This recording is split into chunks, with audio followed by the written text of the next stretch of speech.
how to reinstall Bluetooth drivers in Windows 10 or 11. So let's get started.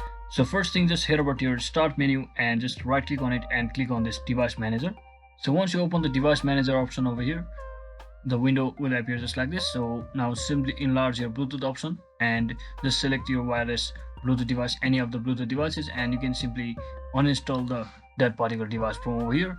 And once you just uninstall that driver, which is your Bluetooth driver from over here, what you can also do is you can also actually perform scan for hardware changes either from over here, or you just click on this action and simply click on scan for hardware changes. So once you do that, all of the uninstalled driver will also be updated, and your issue regarding your Bluetooth updating should be also fixing.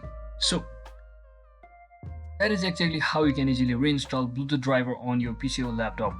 So I hope this video was helpful, guys. If it was, don't forget to like and subscribe to the channel. See you on the next one.